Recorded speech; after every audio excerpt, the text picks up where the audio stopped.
Sen benim ömrümün şirin mənası, sen benim derdimin tek bir davası. Seni mən sevmişəm canımdan artık, ey mənim kalbimin tek bir sedası.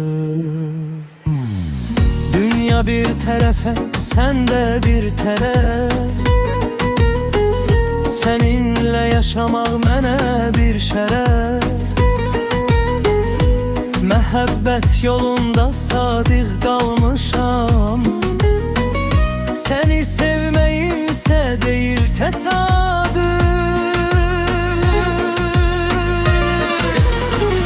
Yazıram mən indi eşqin sözünü, herkese bağladım könül gözünü. İstərəm sen benim yanımda olasan, mənə çox görməyəsən o gül üzünü. Deyirlər Məcnuna dönmüsən artık, həsrətin oduna yanmısan artık. Bilmirlər sevgidə sədaqət nədir, sen benim ruhuma qonmusan artık.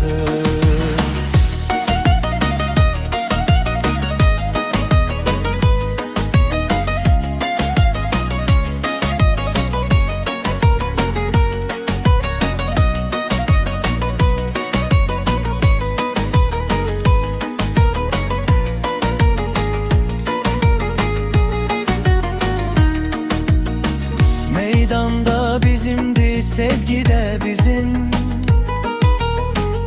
Bu sevda yolunda kalmadı gözüm.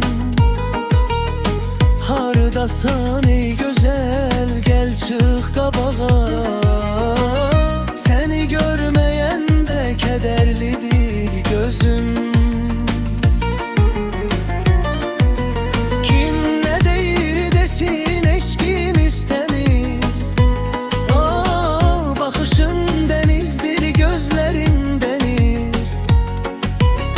Dalgalar koynunda batıram elə bil, gel məni xilas et ey canım əziz. Her gece xəyalın qonağım olur, gözlerim şəklinə baxanda dolur.